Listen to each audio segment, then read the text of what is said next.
Hey all, wanted to check in with you guys on short writing assignment number one. Keep in mind that is due on Friday, just a few days from today, which is Wednesday. Friday by midnight. I sent out an announcement that communicates what I'm about to say, but if this helps, sort of reinforce the point or even extend it a little.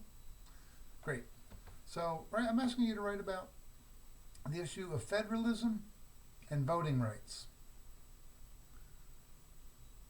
and elections. Okay.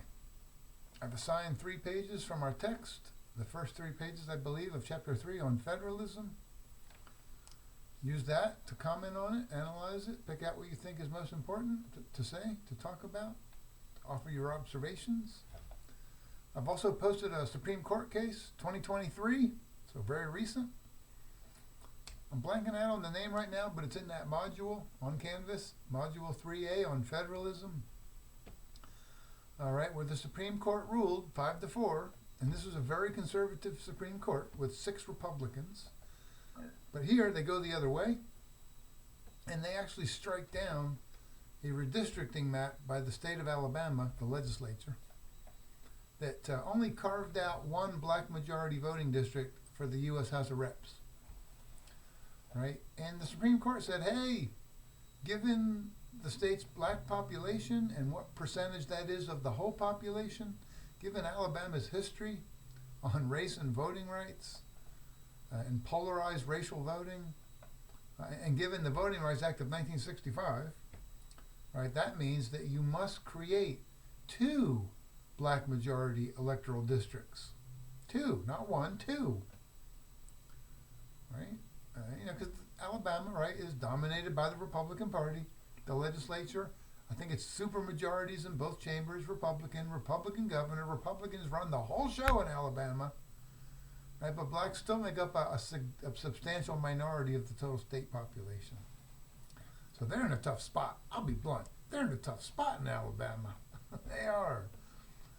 So the court said, you've done them dirty here. You got to fix that under the terms of the Voting Rights Act, as we interpret it. Now, that was 5 of the justices, right? 4 of them disagreed. I said, nah, this is good. 4 of them said, no, our colleagues in the majority are misreading the Voting Rights Act. That's a debate. It's an interesting debate. It's an interesting legal debate. It's an interesting political debate. It's an interesting partisan debate. But it is what it is, right? The court said what it said. So the court said, yo, Alabama, go back and fix it. All right? And the Alabama legislature went back a few months ago and said, no, we're not going to fix it. We're happy with what we did. We don't have a lot of love for Alabama's black population. Quite honestly, I'm being blunt here. They didn't actually say this, but they de facto said this by what they did. And we're trying to marginalize you and keep you all in the margins. Plus, you all people vote Democratic, so fie on you, fie on you. And then I went back to the Supreme Court, and the Supreme Court was like, "Yo, Alabama, you weren't listening the first time. We meant what we said." Right, so we're done with you. They offered this decision. I think it was Monday or Tuesday of this week. They said, we're done with you, Alabama. Right? We're going to appoint a special master, or the lower federal court's going to appoint a special master, and they're going to come up with maps to get the job done. Right, so that's the way that went down. So a couple things there, right? You might ask yourself, right, why did the Alabama legislature refuse to follow the court's earlier order?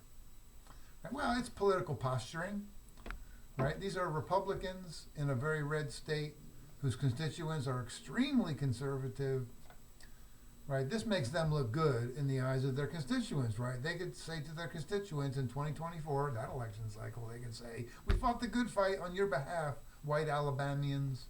We fought the good fight, and, we lost, but not from lack of trying. Right, so to them it makes sense. Like it's a rational choice, honestly, to defy the court, right? Because it makes them look good politically, it ensures their re-election, and it's just, it makes a lot of political sense for them to do what they did. They knew they were going to get slapped down by the court. They're good with that. We're not going to do it. Let the special master do it, and then we can campaign on that in 2024, right? So there's that. And there's also the larger issue of the short writing assignment, right? That says interesting things, doesn't it? About federalism and voting rights and race in America in the year 2023, right? We know that the founding fathers, in either their wisdom or their unwisdom, delegated almost all issues on voting and elections to the states back in 1787, right? So Alabama's like, yay, yay, all right, here we go. Now, since then, right, we have added some national standards on voting rights, like the 15th Amendment, right, after the Civil War, guaranteeing voting on the basis of race. States cannot discriminate on the basis of race in terms of who can register and vote. That amendment, was it 17th, I think? 19th? Gosh, I should know, but I don't. I often lose the details because, memory. That amendment guaranteeing women the right to vote in the early 20th century, constitutional amendment.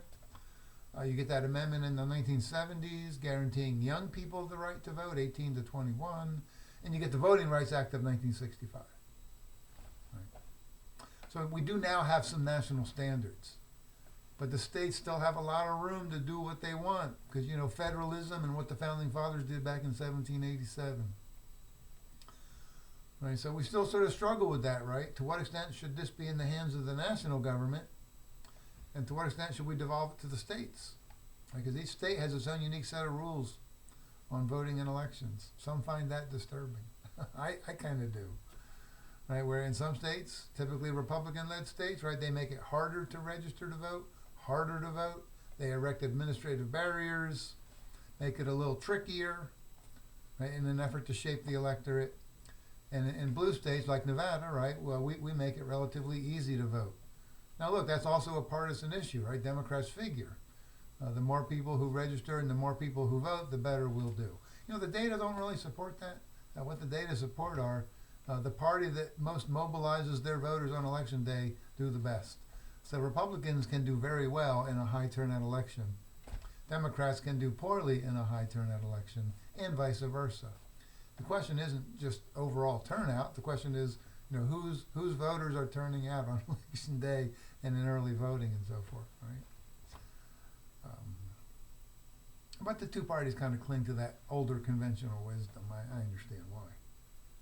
So to what extent should we leave that up to the states, given that there's a history there of them doing sketchy things?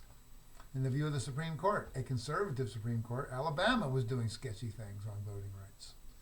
And what does that tell us when we think about James Madison, right? Because in his analysis of federalism, right, he said the danger of tyranny towards minorities is the greatest in a small republic, where one group can come to dominate and use that power to tyrannize other groups that have less power than them, right? That's Madison's Federalist number 10. It's in our book. It's in the slides that I posted. And then in a large republic, right, i.e. the nation, right, it's harder for one group to dominate because there's so many groups competing for power. More of a checks and balances situation. Tyranny is less likely in a large republic, right?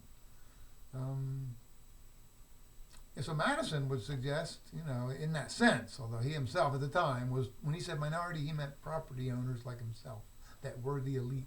And he was concerned that the elite would be tyrannized by the masses.